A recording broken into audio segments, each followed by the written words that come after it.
welcome everyone. Great topic to start the BPI series in 2022. So today I will be strongly connected to learn more about modern methods of building super insulated timber frame homes.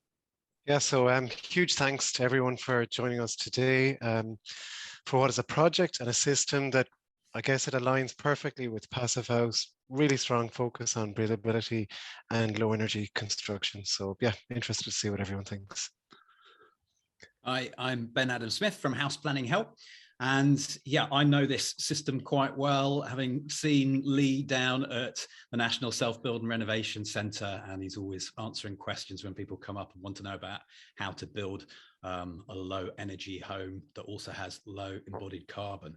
And I think one of the things that I really like about this is that it's almost, you can't go wrong when you have this sort of approach. It works for Passive House. So I'm looking forward to learning and hearing more about it.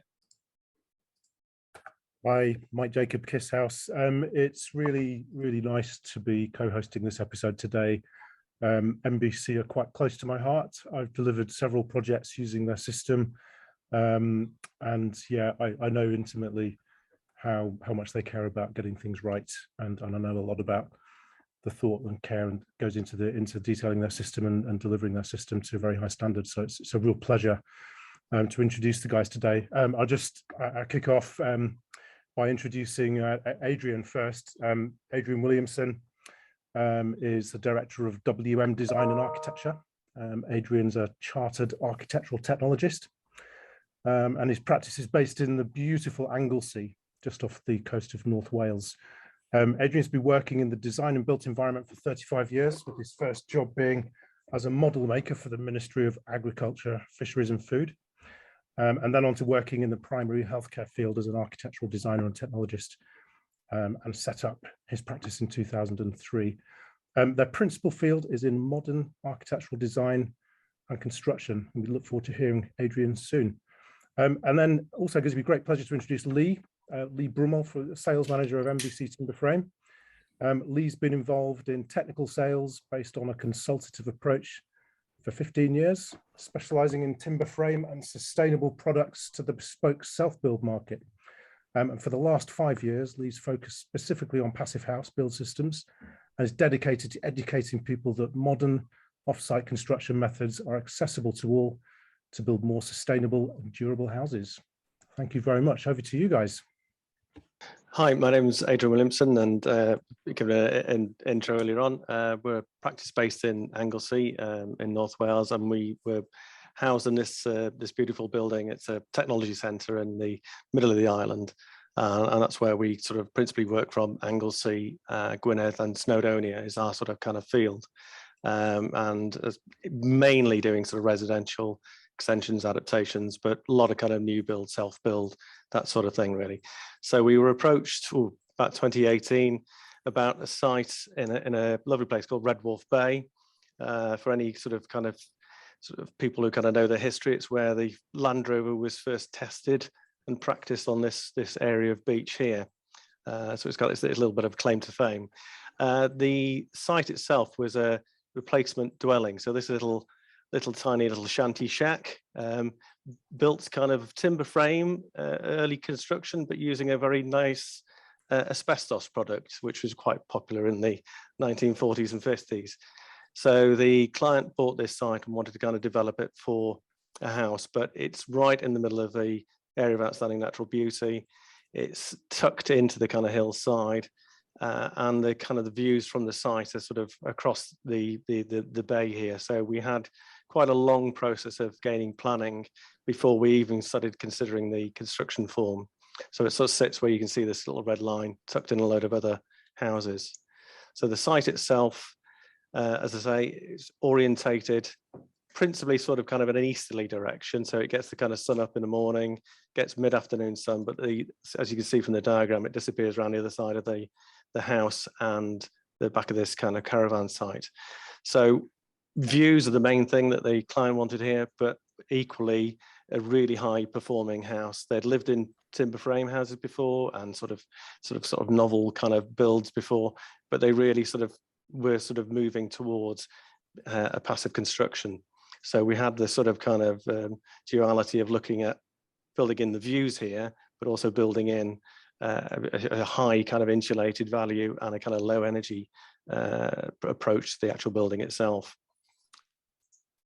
So it's kind of, you can see it's sort of tucked in right in the middle of this big sort of Red Wharf Bay here, but the views are over this kind of hillside and out to sea here. So it's kind of set in this kind of the settlement here. So once we sort of got the kind of form right, we could start then exploring kind of views and how we sort of work the building itself. And it ended up with a very sort of U-shaped form, sort of taking the views, sort of lounge and sort of living space and so forth, and bedrooms on the first floor. So this is the actual sort of composite image that we had to do to persuade planning at the time, because it actually got rejected from planning, and then we had to appeal, and it was all to do with whether it would sort of stand out in the sort of the landscape in a sense, really. But as you can see, there's a whole range of different sort of dwellings and different forms. But again, as you can see from the image, we were trying to take in as much of that view and that kind of glazing as possible, but that sort of leads to, you know, potential for overheating and all the other kind of worries that we have with high efficiency houses. So the actual kind of built form itself is a sort of semi kind of U shape. So we've got a kind of main living space here, tucked away with sort of plant, kitchen, utility at the back, a garage and here, but also like a sort of a sheltered kind of courtyard area with a linking form there, because there is a sort of road that runs down the front here, and they didn't really particularly want people looking in, even though they're having vast amounts of glazing. It's a sort of kind of a balance you've got to find, really. And on the first floor, we've got two main bedroom spaces, each with a green roof, sort of a coastal planting type roof that they can look out of and then over the actual kind of bay itself. So again, all the principal windows were on this sort of easterly facing, southeasterly facing elevation. It's principally clad in a zinc standing seam and then sort of render board on the outside of the actual the passive frame construction. This sort of kind of the kind of final kind of imagery, how it's going to look. We spoke very early on with MBC about sort of passive frame construction, and we were going all the way down, getting certified. But as with a lot of clients, sometimes at the last minute they sort of go, "Oh, not too sure about that."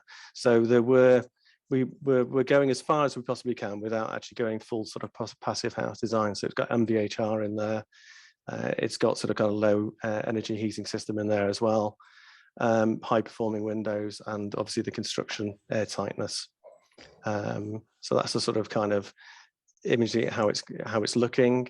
Construction wise, we're aiming to be finished late summer, possibly a little bit later on. Obviously, COVID has affected many deliveries of different things throughout the last year and this coming year, but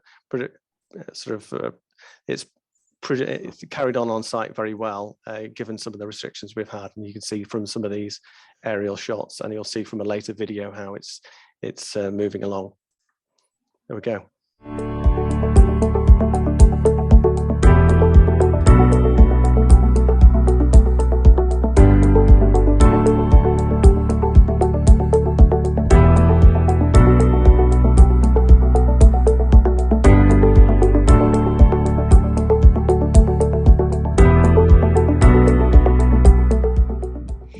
Good afternoon, my name is Lee Broomhall. I work for MBC Timber Frame.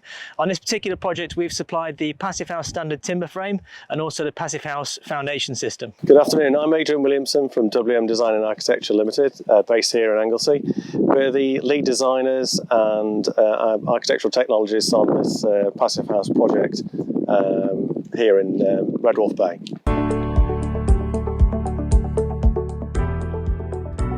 The actual sort of build itself is around about the 250 square meters. It's actually only a 3-bedroom house, so it's not the most massive house that we've sort of had to do. But the challenges of the site is that as it was a replacement dwelling and on a very popular seaside beach frontage area, delivery of materials and just getting sort of the equipment in, vehicles, was very, very challenging. And we also were doing the build at the tail end of last year, and up to the Christmas period where we had some pretty horrific weather.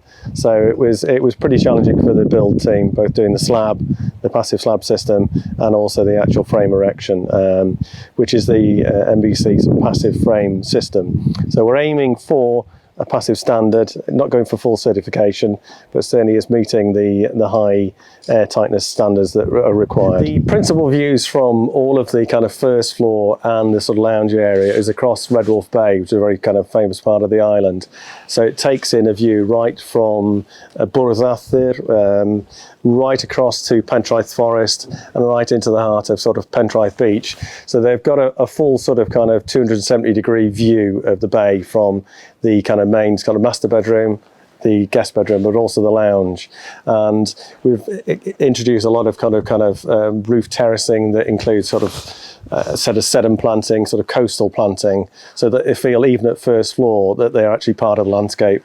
And the view is framed by two TPO'd sycamore trees that we're keeping. So it's sort of keeping a kind of a nice kind of feel of the landscape right in front of you. The reason we chose timber frame is that, again, it was a difficult site to access for kind of materials. So we wanted something that would be fairly speedily built because of the access restrictions. We'd also worked on a previous passive frame project with MBC, and the client's aspirations were for kind of super low energy. So certainly this was a good kind of mix of getting this kind of speed of build, but also meeting the energy criteria that they were looking for. So this is partly the reason we sort of went down that route. In terms of the design, it was already sort of in plans to be some sort of kind of timber frame, not necessarily passive, but certainly after working with MBC previously, it was kind of an easy sort of job to kind of convert or change our kind of drawing specs over to the MBC passive frame. This is actually the second project that we worked with MBC on. The first project was actually a social housing project. So they were kind of relatively simple plan form buildings, so nothing overly complex compared to this, which is challenge of getting a mix of kind of views, orientation, the sort of, wanting a certain amount of kind of spectacular kind of look about the thing from the client's point of view. So it was very much a kind of an iterative process in the design, and then working with MBC to make sure that we could achieve what we were wanting to do using a passive frame system. So certainly it was a collaborative effort to get the kind of design to where it needed to be and up to the kind of high standards that we were looking for, and also the client's aspirations. So once we've been appointed for a project, the very first thing that we do is what we call a pre-design meeting. And that's where we sit down with the client and the architect and actually go through the project from start to finish, and just making sure that the designs that have been put through for planning actually work from a timber frame point of view, and explain any sort of structural things that need to be overcome. We then send the drawings to our engineer, and then we and get all the engineering and structural calculations completed, at which point it gets assigned to an in-house MBC designer. We then design the timber frame around the architectural drawings and then provide them to the client for sign-off.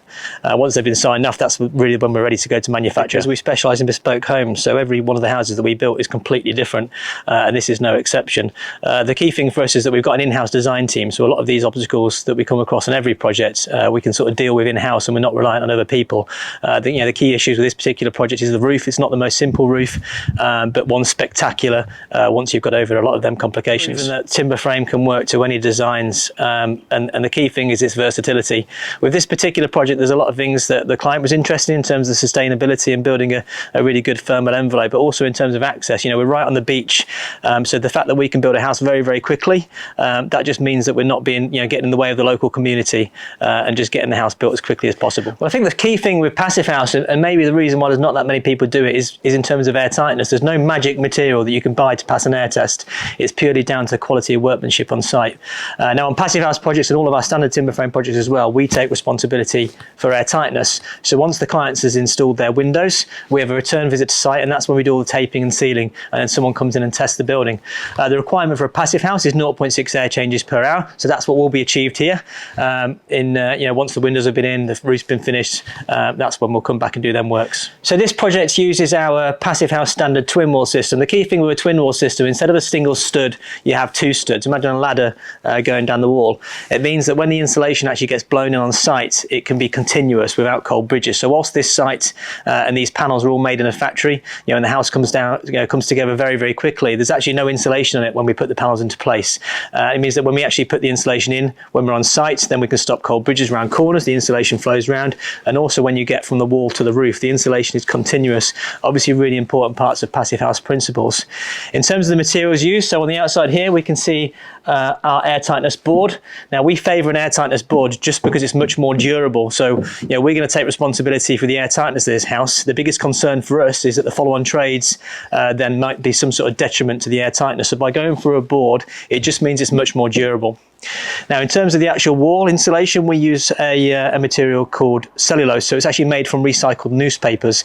So as well as being a really good U value and a really good thermal insulant, it's actually just a very good green sustainable material. The wall U value here, which is a 300mm twin wall, will be 0.12.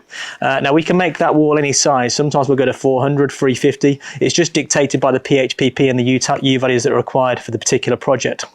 When we go up into the roof, similar, so the cellulose continues into the roof, but we go to a 400.1 U value roof. The key thing when it comes to timber frame is that all your thinking's got to be done early, and the idea is that once you actually go to manufacture, the next bit should be very, very smooth because of all the work that's been done in the design office.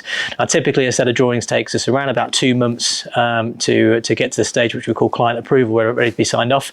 Now, because we'd worked with this architectural technologist before, that process was a bit smoother because the drawings, a lot of things that we would need to think of had already been thought of. Once the drawings have been signed off, then we're ready for manufacture. The lead time then to get the site is around about 8 weeks.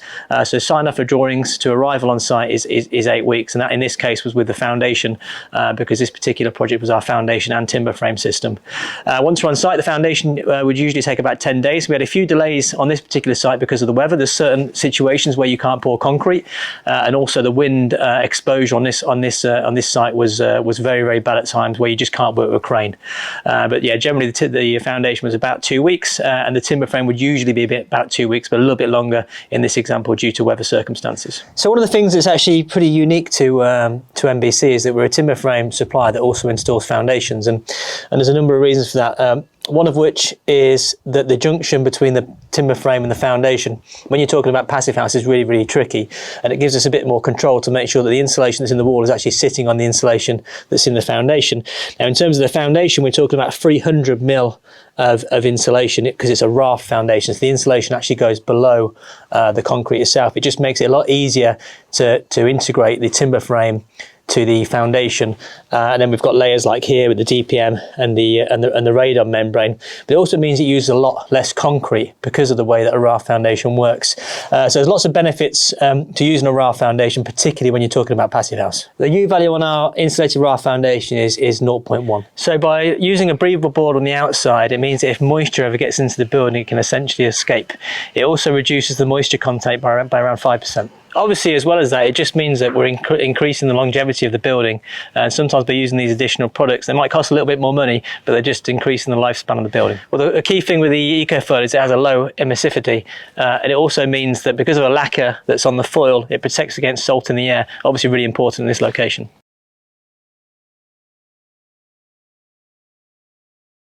Brilliant, that's over to me now. First of all, I just wanted to say thank you for the invitations today. These events are great. It's a real privilege to have been asked to come on and talk. So thank you very much for that. My name is Lee Broomhall. I work for MBC Timber Frame, as you saw there. We supplied the timber frame and the foundation for this particular project. I just wanted to take a minute just to talk about the system in a bit more detail, and really why MBC is probably a little bit different to a lot of the companies that you might be aware of. The key thing with MBC is that we specialize in the entire thermal envelope. Generally, you've got a company that might do a roof or a wall or a foundation. And when it comes to passive house, they're typically quite easy to do. The difficulty is how you get one to talk to the other. So on most of our projects, and certainly our passive house projects, we do the foundation and we do the wall and we do the roof. So that means we can do the entire thermal envelope and make sure all the insulation is connected. And it also means that we can take responsibility for air tightness, which in my view is probably the hardest thing to get someone to take responsibility for on a passive house project. So just to start at the ground up, so the foundation. So our foundation is a raft foundation. We favour a raft foundation because it's insulated below. Generally requires less digging, less concrete. So it's it's one of the greener types of foundations materially. And because it's insulated below, it just makes it easier for us to actually sort of take control of that timber frame to the foundation junction. So just to see that in a bit more detail here. So this shows our timber frame, which is a twin wall system, as I mentioned on the video. So you can see there them ladders that I was referring to that go down the wall. So how we pump the insulation in, it flows between them ladders and creates this continuously insulated timber frame. Now the really clever bit here is that the insulation, which is the yellow bit in the timber frame, is actually sitting on the insulation, which is the red and white bit in the foundation. That's the first part of our continuously insulated shell, and really one of the most difficult junctions to get over on a passive house. So you can see on the picture, so that's the inside board I was referring to on the video. So it's an airtight board, and again we use it just because we're really trying to not just pass an air test, we're trying to maintain an air test. So once we leave site, we want to make sure that air test is maintained. So as well as fitting the air tightness board, what we'll always do is also fix the service battens. And that means that once we've left site, the follow-on trades have always got something to fix to without going anywhere near that air tightness layer.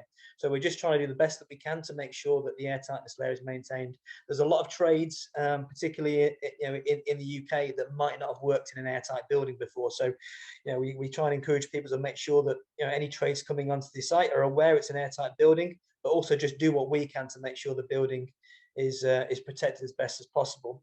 On the outside, we use a board called Medite vent, and we've got our foil, and that means it's a breathable board. So if moisture ever does get into the wall, it means that that it can escape and the building can kind of repair itself.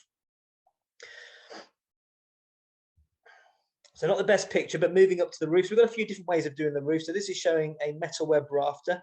You've probably seen metal web joists before in a mid-floor.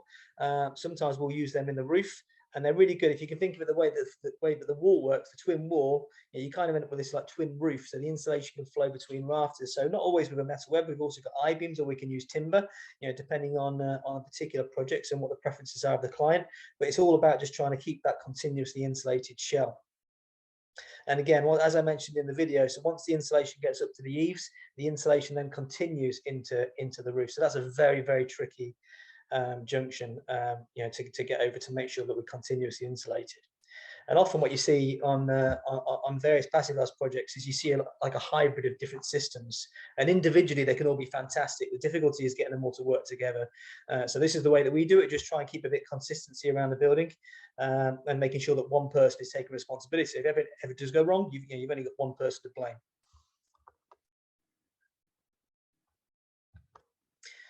And here you can see the whole system. So I mentioned their metal web joists. So you can see in the mid floor there that we've got our metal web joists, and it's top hanging on the inner stud. And that's really important, because what it means is that we can still get insulation straight past that stud up into the first floor. So notoriously high risk cold bridging area on most homes is that detail there, because typically you just sit your joists on your ground floor, and it's somewhere where it becomes very, very difficult to get insulation. So by doing it this way, it just means we've overcome one of them really sort of tricky details, especially when you're talking about passive houses. So you can see the U values we've got here. So 0.12 in the wall, 0.1 in the roof, and up to 0.1 in the foundation. That can vary depending on how much steel needs to go in the concrete. But we can make all these any bigger or smaller as they need to be. So obviously, if it's the perfect passive house project, then you can get away with a little bit more in terms of U values. But we'll often make the walls probably the most common, where we might go to a 400 mm wall if the PHPP just needs a little bit of a better U value to that area. We have our own in-house design teams. Again, a lot of companies will outsource the design. We try and keep as much as we can in-house, because it just gives us more control. A lot of our designers are actually passive house certified, and it means that when we're designing the timber frame, we're not just thinking about structurally how the building is going to work. We're thinking about from an insulation point of view, how can we make sure the fabric is as good as it possibly can be. Now, also the designers are upstairs in our factory, so if there's ever something which is a bit tricky, they can go and speak to the factory manager and go and actually I think I've just got a bit of background noise there. I'm sure if someone can mute. But they can literally actually go and speak to the guys in the factory, as you can see here. So our factory is It's very modern. So what we're seeing in the UK is a lot more sort of passive house companies popping up, but there's an awful lot of people doing it stick build, you know, where they'll make it loose on site, and they'll still do, you know, they'll just take longer. There's not that many people that are actually doing it in the UK with a factory, and that's because of the sheer cost it takes to create a factory, especially a factory that can, you know, knock out passive houses. So we've got a lot of machinery. So we've got CNC machines and all these different things, and it means that as well as making a house very, very fast, we can also do it very, very accurately. You know, so we're trying to minimize our tolerances as much as we can, you know, so it goes together so much quicker and easier on site. Just going to quickly show a time lapse of the project that we've been referring to today on Anglesey. So we're starting with the foundation. So looking at getting to a flat site, generally the client will get the site prepared for us, ready to arrive. And the first thing we do is we put down hardcore. Now, depending on how tricky the site is in terms of soil quality and trees, that depends how much hardcore we put down. If it's really good soil, you're looking at about 150 mil of hardcore. And then you have some sand binding, and then you put your insulation down. So you can see the outside of the insulation is like an L shape, and that's because we're trying to create this bowl to pour our concrete raft into. DPM radon barrier goes down, and then you put your steel. So for people that are having underfloor heating, we would actually fix the underfloor heating pipe at this stage and fix it to the steel, and actually encase the underfloor heating inside the concrete itself. And then we pour the concrete, and it's power floated to a really good finish. We then leave the concrete is time to dry, and the scaffolding goes up, and we put our sole plates down, which is how you connect the timber frame to the concrete raft. On most of our projects, we arrive with a large lorry, and we use a crane to put the panels into place. So these, you can see the sort of size of the panels we're talking about. It goes together very, very quickly. You know, craning them all into place and then fixing it really doesn't take a lot of time. So when you're talking about walls, it's a very, very quick process to get from nothing to something very, very fast. The mid floors as well are generally pretty quick in terms of putting your metal web joists in. And then also the walls upstairs are pretty quick as well. Where you generally have the most time and also expense and complexity is in the roof. Walls, floors, generally relatively easy. It's always the roof where you're going to run into any difficulty and where you might take a little bit longer than you planned here, because generally you're dealing at angles. It doesn't typically come in panels. It comes loose because you can't really achieve these angles with panels. So we try and leave the building. So you can see they're putting the Felton batten on the top there because we want to leave the building dry, so that it's ready for the windows to be installed by the client. So showing that now in terms of how we've left it. So you can see there how we've got the Felton batten the roof, and that house is now ready to have the roof finished and then for the windows to be installed. And once that's happened, we then return with our air tightness team, and that's when we seal the building. So we come back, we do all the taping, all the sealing, and then for a third party to come and actually test it. And assuming we pass our 0.6, then that's our job, our work's completed. I think this is a particularly nice project for the guys to work on. A really nice place to put up a timber frame. So I said I've been Lee. Obviously sticking around for the Q&A if people got any questions. I'll answer them as best I can. If there's anything that I can't get you, you have our email address there. Send me an email and I'll be able to get a response from our technical team later. But thank you all for listening.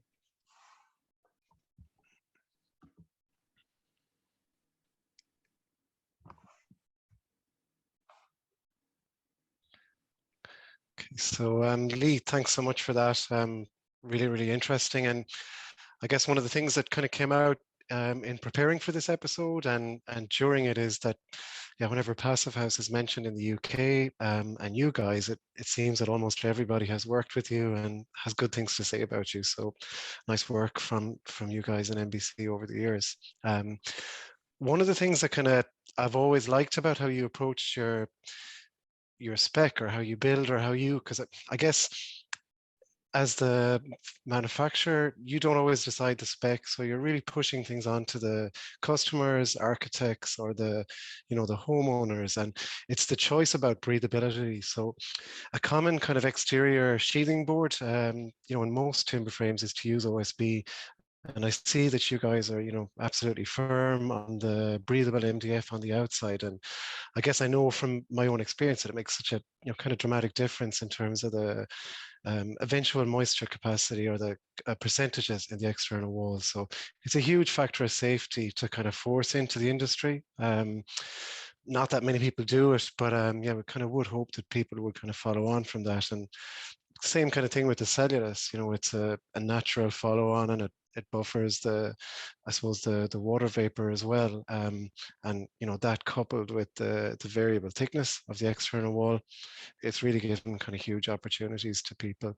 And the other kind of thing that you mentioned, Lee, that to me looked kind of sounds interesting and unusual, you're taking responsibility, so kind of offering to take it. And it's kind of the opposite approach to a lot of people and a lot of it is down to the airtightness. So nobody wants that pure responsibility of the 0.6. And, it's cool to see fabricators just taking that one on. Yeah, that's on us.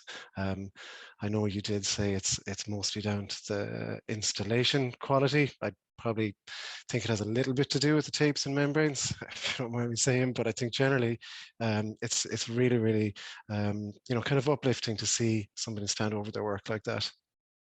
I don't know, Mike or Ben, what you thought on that? Yeah, I'm always impressed.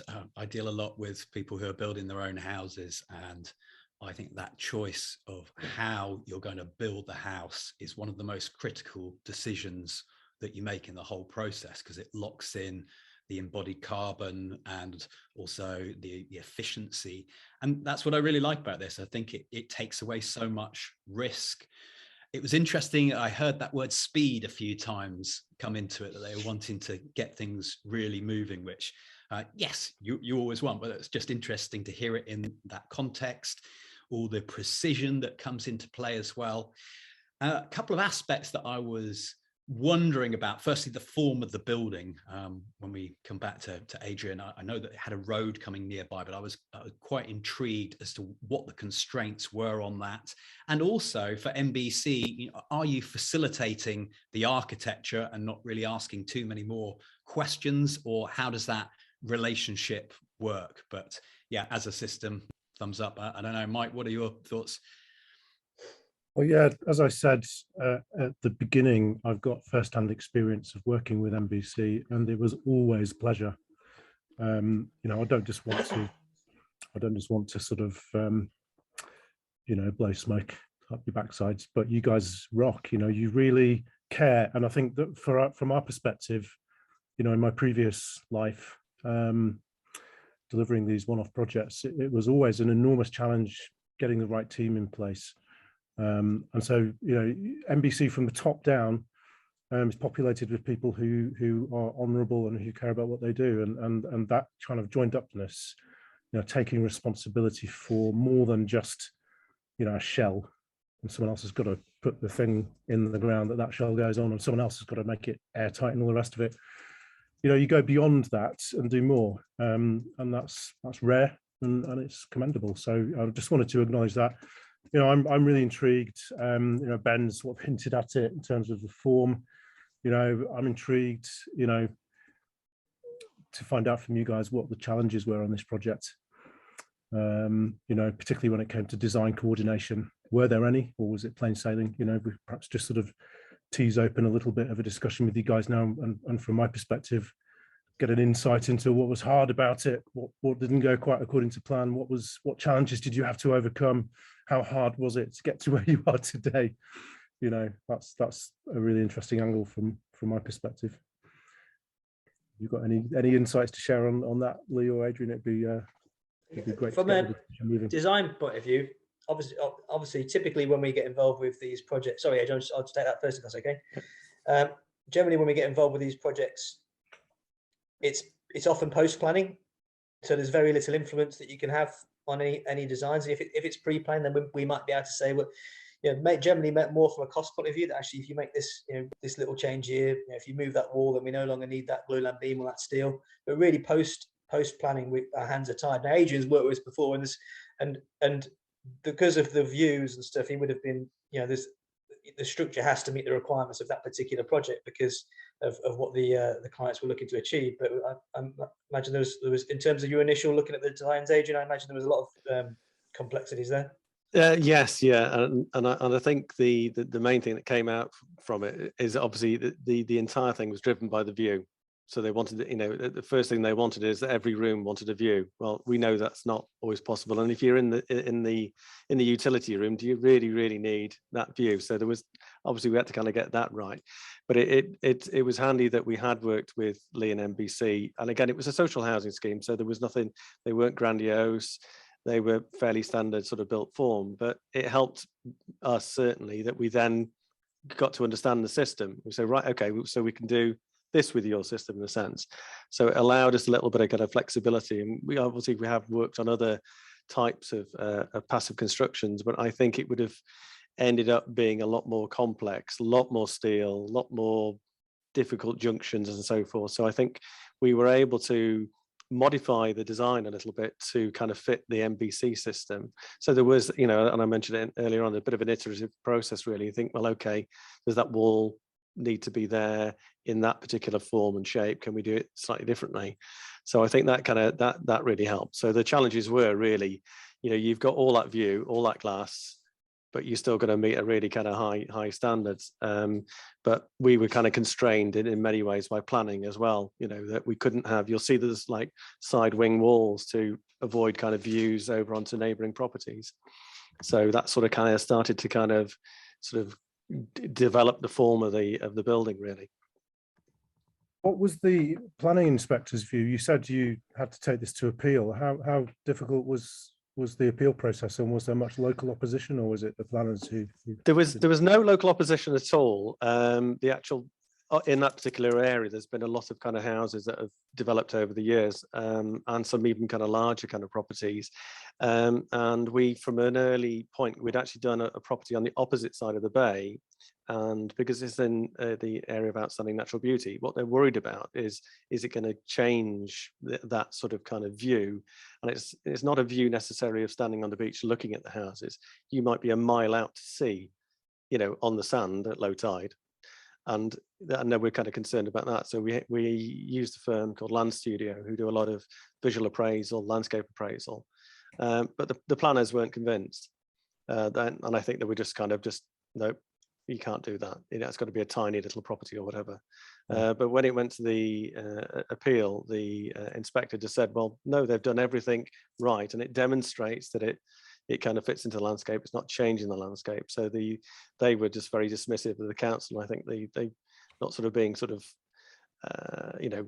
allowing things, it's sort of interesting design, passive design. They weren't sort of even, interested in that aspect of it. North Wales as well is an area that's got some fantastic scenery and very, very beautiful. But there's also a fair bit of rain. So during that construction, I saw some images there on the time lapse of the windscreen wipers going. How does that affect the system? Yeah, so in terms of, it's unusual for us to not do a project because of weather. Essentially, if it rains, our teams get wet. That's why I've got an office job.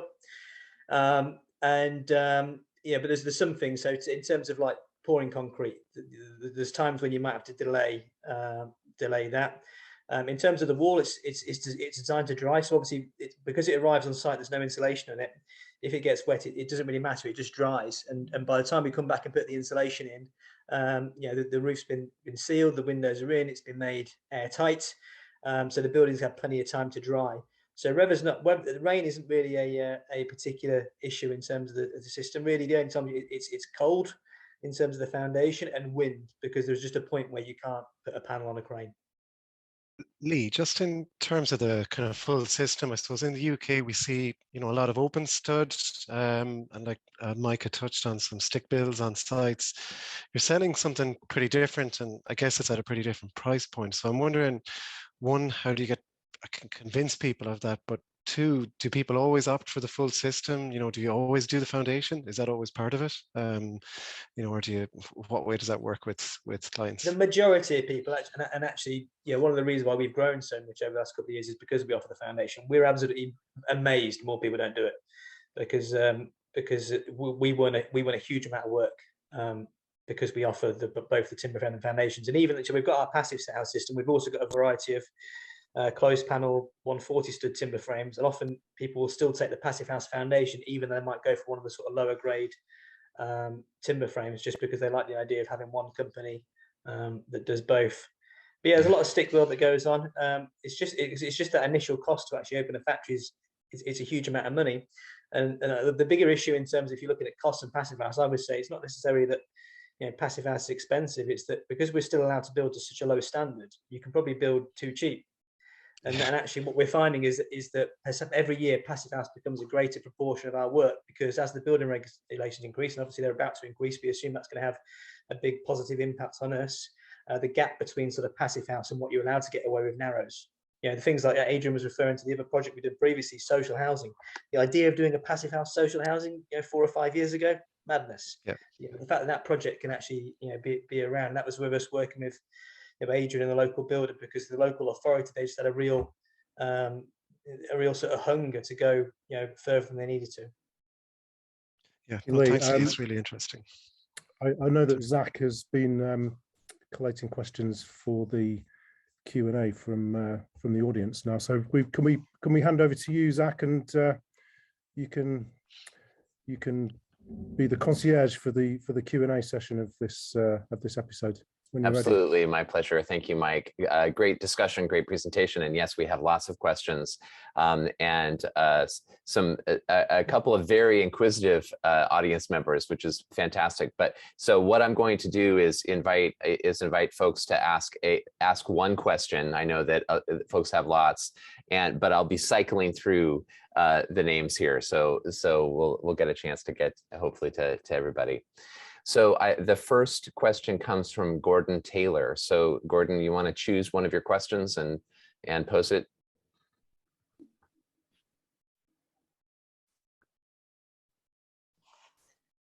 So Gordon, you'll need to unmute. And okay, great. Fire away.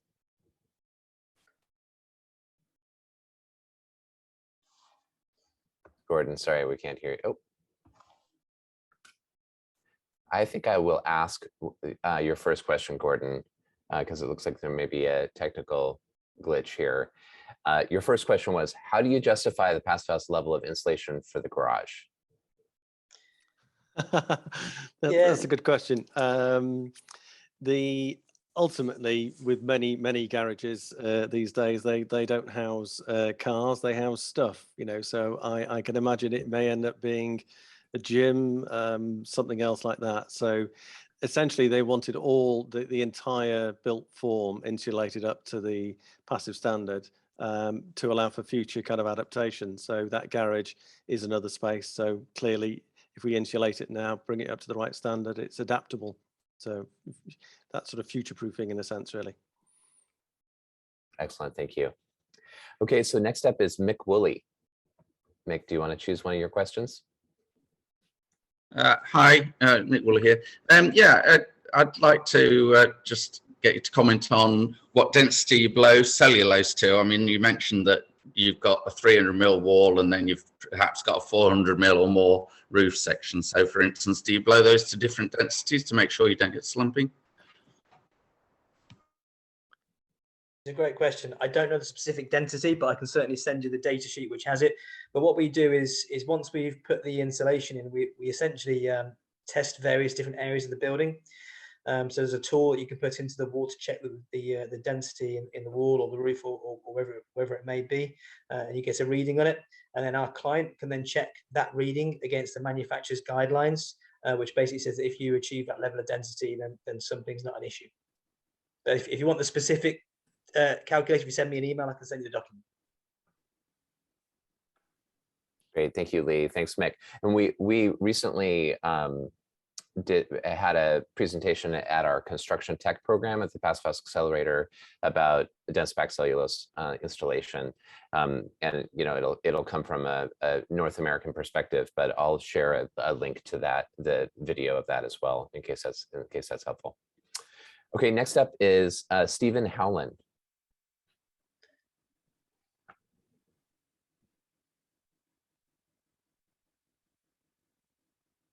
Stephen, are you able to unmute? I see, it looks like you're here. Okay, I'm going to ask your question for you. So has there been a mismatch between an efficient and low carbon building and passive house certification with building regulations? Can you have a fantastically passive house, but the building regulations rating may not be the best? Yeah, I think in terms of the... Oh yeah, sorry, Lee, go on. Yeah, so no, Adrian, yes, basically. I'll let you tell, Adrian. Yes, and quite so in this instance, and obviously we're pushing the, as far as we can go in terms of the U values, which is far in excess of the building regs, but you still get a dreadful EPC, which is an energy performance certificate, because it's just a very poor way of measuring the performance of buildings. So I think it still comes out at the moment at a B+ or something, which most people would think you'd be an A star or something, but it's clearly a different way of measuring things, and it's not very clever anyway. So I think we just achieved building regs. We had to do some SAP calcs as well as the PHPP just to get through that particular stage. And the building control officers, to be fair, they said, yeah, we know it's passive, so we're not really worrying about that aspect of it. Great, thank you. Next is Rory Kennan. Hi there. Hi, Rory. Given that your insulated foundation systems are pretty new to the market, as far as I'm aware, are there issues with the home insurance and mortgage providers? Are they nervous to get involved with your build? Or It's a good question. So in terms of the timber frame, you don't really run into any issues. But yeah, we're a structural timber association member, so that generally makes that process look super smooth. You're right. Yeah, the rafts are relatively new to this country. They've been used everywhere else for an awful lot longer. But as long as you avoid sort of someone like an HBC or something where all they want to do is 10 house type A's and really use materials that have been used for a long time. As long as you go to someone that's a bit more bespoke, so we typically recommend a company called Build Zone, then generally you're okay. But it's a good question. You just need to make sure that whichever warranty provider you go to, you make them aware that you are using a raft foundation. But it's less of an issue now than it was, say, 2 or 3 years ago. Great, thank you. Excellent, thank you, Rory. So next is we have another question from Gordon. Gordon, I'm going to give you a moment to see if you can speak yourself, and otherwise I'll choose one of your questions. All right, I'm going to choose one of your questions. So the forward wings must lead to shading of the windows. Is this done to limit overheating? Yes, and our PHPP actually wanted us to even reduce the window sizes, which you can imagine that discussion with the client didn't go down particularly well. So the wings do 2 things, yes. So they are there to obscure the views of neighbouring properties, but they do certainly help with the overshading, and that's why the roofs also carry on across a lot further. This was built into the design early on, knowing that we were going down a particularly passive construction, really. Excellent. Great, thank you. So Mick, we're up to you. You had a couple other questions. So Mick Woolley, if you'd like to pose one of those.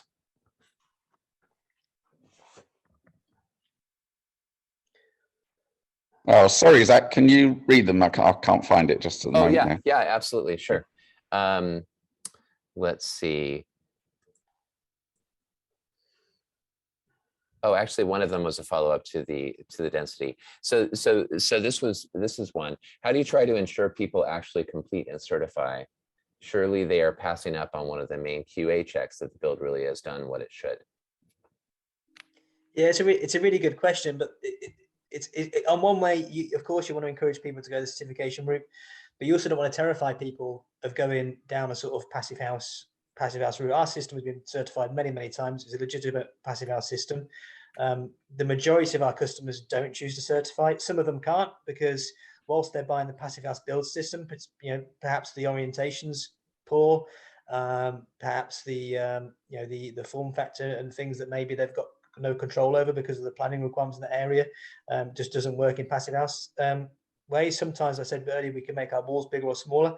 There's a point where maybe it becomes a bit, you get 4, 5, 6, 700 mil. At what point do you say, well, actually, maybe on this particular project we'll try and get as close as we can, but maybe not go the whole hog. So certainly we'll always try and encourage it because it just makes us look better. But we certainly wouldn't want to scare people off going down the passive standard route. Any other responses? No, just from the client's perspective, I think they sort of kind of like the idea of it, but then I think as Leah said, sometimes they sort of balk at the last minute and go, oh, all I want is my house. I don't necessarily want all the data, and hey ho. But it's quite interesting from a sales perspective that if you come to sell that house, if I had the choice between a certified house and one that should be there, I would always go for the certified house, and half of it is just, I don't know whether all the data for the house would be available. What sort of checks other than airtightness have anything been done post occupancy just to check on the house? Well, we've got a good relationship. We've got a good relationship with our customers, and we essentially rely on our customers for new business.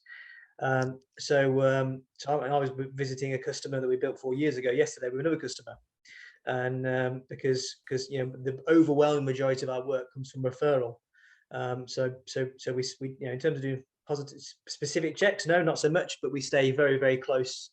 Just because we've developed, when you build someone's dream home, I think you develop quite a strong relationship with these people. Some of my customers that we've built houses for, or my customers for the last 10 years, some of them are now my closest friends.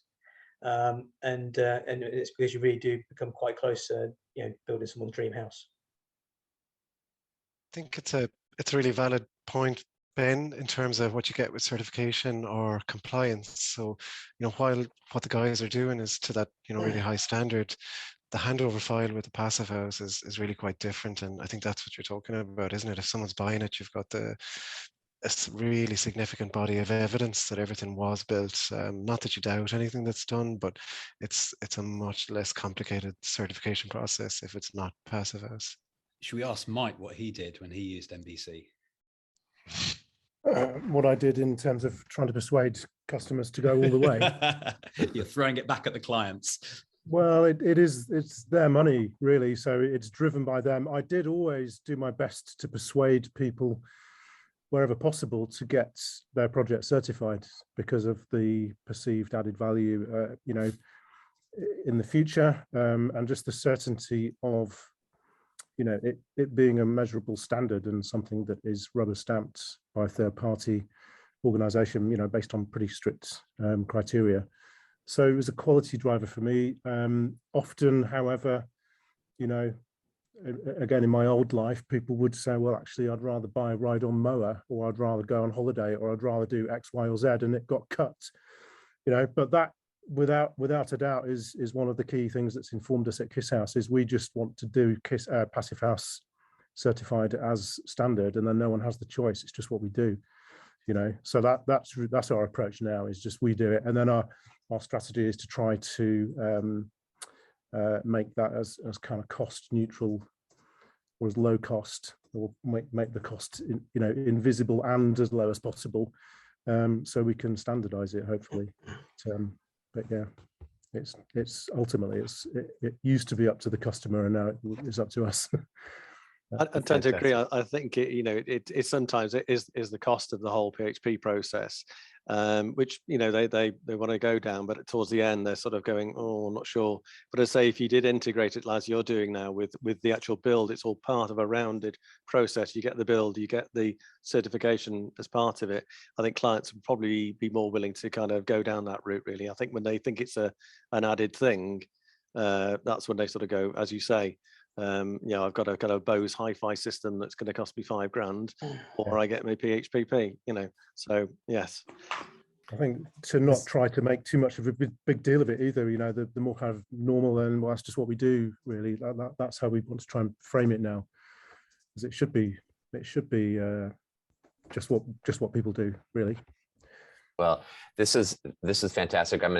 We're just gonna do a quick pause here, and we're gonna wrap up this first hour. Probably some audience members will need to take off after this first hour, which we totally understand. That said, we have more questions and discussion to continue on and bleed into this next hour. So please stay if you're able to. So we're gonna wrap up by saying a couple of some thank yous and share a couple of upcoming events. Co-hosts, do you want to start with some last words for the first hour? Yeah, I'd say just like a huge thanks to Lee and Adrian for being so open with the time and information. You know, it's kind of what the industry is about. So yeah, there's lots that people can take from the good work that you do. So yeah, just a huge thanks for that. Yeah, and I think I'll carry on by saying, you know, it's a great system. I certainly know lots of people who have gone down the MBC route, and I think we've said a lot in this presentation. So thank you. Keep up the good work, guys. Thank you. Awesome. Okay, so please stay tuned here for more questions and answers. I'm going to make some important thank yous to the sponsors who make the work at the Passive House Accelerator possible. So thank you to our founding sponsors, 475 High Performance Building Supply, Baxt Ingwe Architects, Glavel Foam Glass Gravel, Minutair All-in-One HVAC and Dehumidification Units, Mitsubishi Electric Train HVAC US, Partel, Rockwell North America, Stillcorp, and Zola Windows. Thank you also to our champion sponsors, Icon Windows and Doors, Proseco, and SIGA.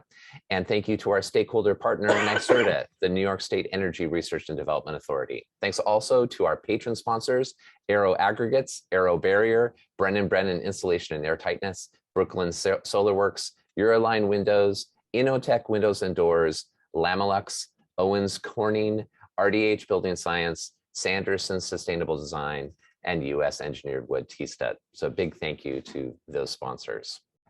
On the Passive House podcast, we have an interview by co-host Matthew Cutler-Welsh, who's based in New Zealand, of Amy Tankard, who is the CEO of Passive House Institute New Zealand. So it's a great glimpse into the Passive House community in New Zealand, as well as some storytelling about Amy Tankard's own Passive House house. And we are consolidating our construction tech programming and our global Passive House showcase programming under the umbrella of Passive House Live moving forward. So we'll have a Passive House Live episode every Wednesday, each Wednesday of each week. On the first one for February, we have a project showcase edition with Ed May, who is a leading practitioner and educator of Passive House consulting based in New York. And he'll be talking about 10 easy ways to ruin your blower door score and remedies. So that happens next Wednesday. We hope you'll join us. And the next Building Performance Interactive episode will be episode 5. It will take place on Thursday, the 24th of February at this same time. And we hope to see all of you there. So thank you. And now let's go into the overtime here with some more questions. So we have Peter Nichols. Let's see if Peter, if you're still here, if you could come online and ask your question, that'd be great. Looks like you are here. I'll give you a couple moments, and Peter's microphone isn't working, so. Okay, great. I got it. Thank you. Okay, so Peter's question is, what is the maximum height you can go to with this system? That's really a question for timber frame in general. I mean, they're building like hotels like multiple stories now in timber frame, Premier Inns and things which go 10+ stories. So that's really that's not specific to this system. That's just as timber frame has got better over the last few years. It's not just 1, 2, 3 story buildings now. You see multi-story hotel. I don't know what the highest one is. I think there was a hotel that was done on the South Coast recently. It was like 12 stories if I remember. But yeah, it's becoming much more common for larger buildings. What's the key thing is you can incorporate whether it's steel or glue lam into these buildings now to make them stronger, and they become kind of like a hybrid system for really big buildings. Great, thank you. Okay, next up is Keely Harris.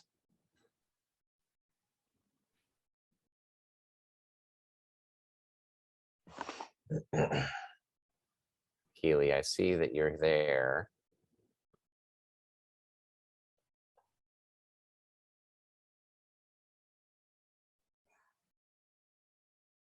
And you're unmuted, but we can't hear you. So I'll ask your question. Sorry about that, Keely. So the question was, what is the best practice when joining a SIPS roof to ICF walls?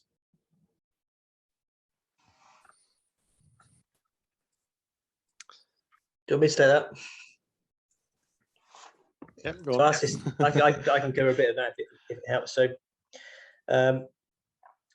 obviously we're not ICF or SIPS in terms of build systems, and I think the key tricky thing is what I referred to in my video is that you're crossing systems, so it becomes tricky. So if you've got an ICF wall and say a SIP roof, whose responsibility the junction? I've seen it done many times. There's lots and lots of different ways of doing it. But for me, the key thing is making sure you actually have someone that takes ownership of that junction. I think we did a ICF house a couple of years ago now, and I had that very same sort of question. It's that kind of junction there, and you end up with this cold triangle because the ICF just stops, and you end up, unfortunately, cutting and fitting insulation to fit into that sort of gap to get the continuity. But it's difficult to get the sort of same values on both elements, whereas obviously if you go with the MV system, it's more, you get more of a continuous kind of U value through that particular junction. It's kind of a little bit untidy, but it can be done. Great, thank you. So it looks like Rui is next, but I don't see them on the call. So next up would be Ian Small. Ian, are you here? Yes, I am. Okay, great. Thanks for the presentation. Lovely project. Just wondering about the sub-slab insulation. Have you considered a foam-free solution, and have you tried the geocell foamed glass gravel? For me, it's not something I know a particular great deal of. To be honest with you, we've our system is tried and tested, so we've used it like that for a long way. I know there is progress being made in various different layers of concrete to make sure they're more sustainable and stuff, but no, we haven't tried it, and it's not something I know a huge amount of, to be honest with you. We've used it only the only time we've used it is on sort of heritage buildings where we want to try to kind of make sure that the whole kind of structure, 17th century barn or whatever, is kind of breathable right throughout. So that's the only time we've actually used it. We've not used it on any kind of timber frame or slab types. Other than that, really. Okay, thanks. Great. So Rui is here, but their microphone's not working. So I'll ask the question. How does the fixing work between the timber framing / walls and the concrete slab, as the timber framing is projecting out from the slab edge? Oh yeah, so that detail it's an interesting detail, and that's where you have the benefit of a twin wall system. So whilst you've got two studs, essentially the structure is on the inner stud. So that's why you see the inner stud that sits on the concrete raft. So it sits on the concrete, and the outer stud that sits on the insulation. So you've got your structural strength on that inner stud, but you can still maintain that continuous insulation where the insulation can sit. The insulation of the wall can sit on the insulation in the raft. Yeah, I should have covered that detail in my presentation. All good. You just did. So it looks like the next question, the person is not here. Let's see, I need to get the name. But so next up is, so Richard Coles is not here, but John Garrison, I think that means you're next. And it looks like you are here. So if you could unmute yourself and ask your question, that'd be great.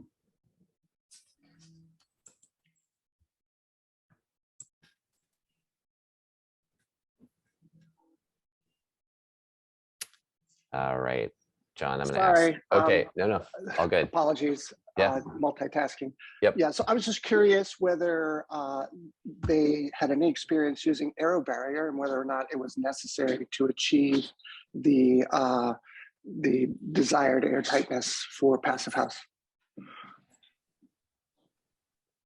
No experience from me. Nor me, no, sorry. Oh, I think you guys have been kind of consistent in really not needing it, Lee, through a system process. So I think kind of area barrier is great if you've kind of failed to achieve the 0.6 and it's quite late. It could be useful in that way, but it's not really a common product in the UK. Yeah, we tend to tick the box. Great. Fantastic. Thank you. So next up is Wayne Robinson. Wayne, are you here? Looks like it. Hi, yeah. Can you? I don't know whether you can hear him or not, but Yes. Yes.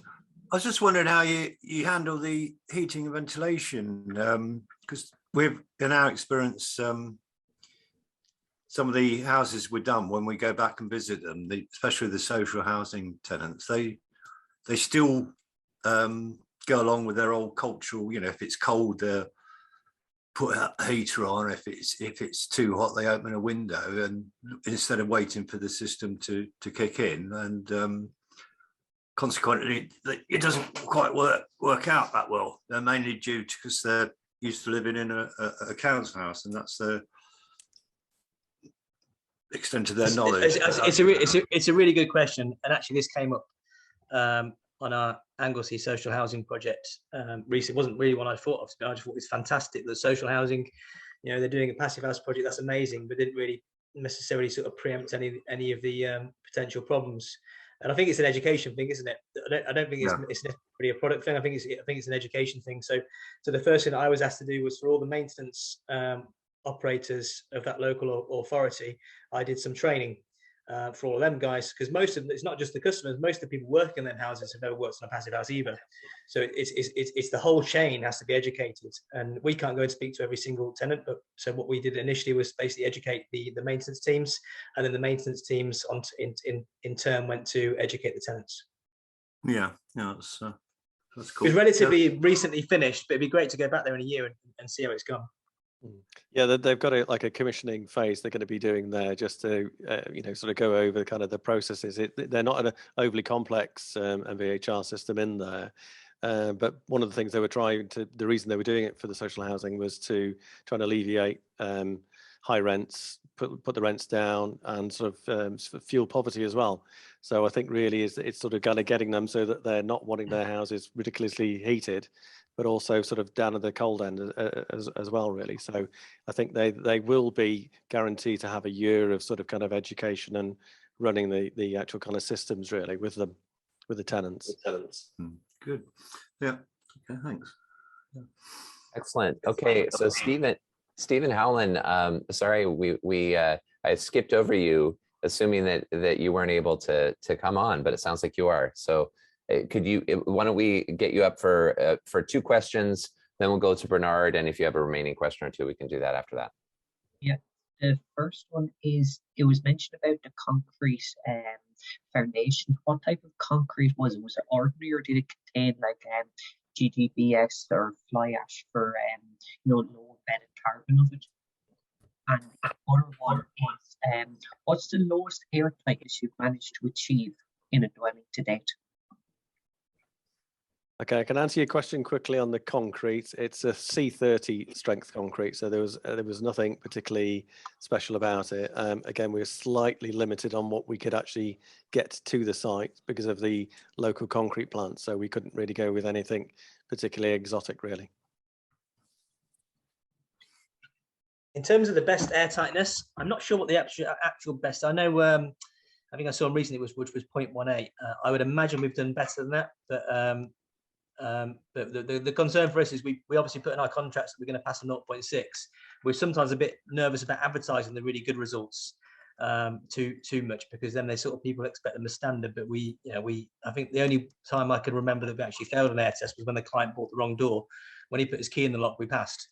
So just to explain sort of how airtight we're talking, I'd just like to tell that analogy. Great, thank you, Lee. Okay, so next up is Bernard. Good afternoon.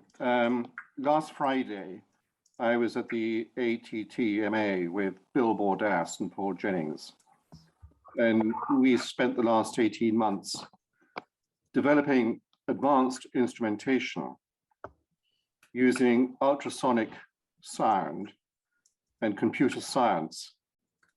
So if the building fails the door fan blower test or the pulse test, this technology will help you find where the air leaks are. So if you're interested in knowing more about the Porter-Scanner Airtight 520, do feel free to get hold of me.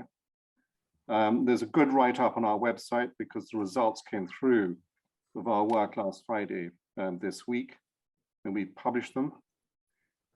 Technology goes back to 1987, when it was used and has been used since by the Royal Navy to stop ships from sinking. And it was initially used to identify water ingress in hatches and portholes. And we then now adapted the same technology, added computer science. We can detect, locate, and measure any air leak with a diameter as small as 0.5 millimeter. If you want to send us the information, I'll be happy. It's nothing to do with me at NBC, but I'll be happy to pass it on to the right people. Thank you very much indeed. Yeah, it's most kind. I'll do that. Thank you. Yeah, super interesting. Thanks, Bernard. Okay, so next up is Gordon. Sorry, Gordon, I missed you. Are you available to unmute and ask your question?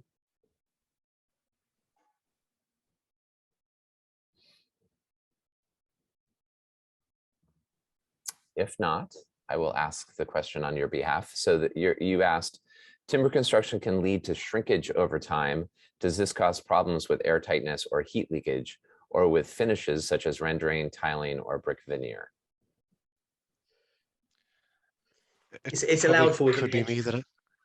Yeah. Sorry, go on, Lee. I was going to say it's allowed for within the engineering. You could cover the tapes, I guess. Yeah, I think generally it's quite a solid system you're using, but exactly, yeah, the tapes allow for movement, so they can stretch and the adhesive can slide. They're tested with PHI with that type of board already, so yeah, with some stresses and things like that. So it's generally built into the system. In terms of the render board, that's once you got the engineering, you'd work out in terms of air gaps and things like that, so that you can allow for any movement over time. Great, thank you. So Stephen, if you have more questions you'd like to pose, you have the floor. Yeah, just one final one. The wall U value and the roof U value, what's the lowest they can go? Or is it easy to say in the future, if in 5 years, 10 years down the time you want to retrofit it to reduce the U values further? Stephen, it was a little hard to hear, but you also, no, it's okay. I think you asked what is the lowest U value you can go with the wall and roof timber frame system, and how easy could it be to improve insulation and reduce the U value in the future? Yeah, correct. Yeah, so it's obviously the key thing with our timber frame system is that you just make the wall bigger. So if you've got a timber and a connector, you just make the connector bigger, and you can put more insulation in. So we regularly go to say a 400, which is a 0.89 U value. There's no reason why you couldn't go beyond that. It really then becomes an issue of wall size, and obviously, we've already got some of the smallest houses in the world in England. So that wall size can be quite critical in terms of maximizing your internal floor area. So in terms of U value, you can really go as far as you need to just by making the wall bigger. But there's just a point where for a lot of people it becomes not feasible. Great, thank you. Well, I think that wraps up our questions and answers here. So I think it's time for us to close things up. I want to give a big thank you to Lee and Adrian for this inspiring project and for this great presentation. Thank you. Also, thank you to our co-hosts, Mike, Ben, and Hugh. for the conversation and for your guidance today. And also a thank you to Hugh and Yulia for creating the BPI series in the first place. We hope to see you again soon. We're going to be returning for episode 5 on February 24th. And until then, be well and do good work out there. We'll talk soon.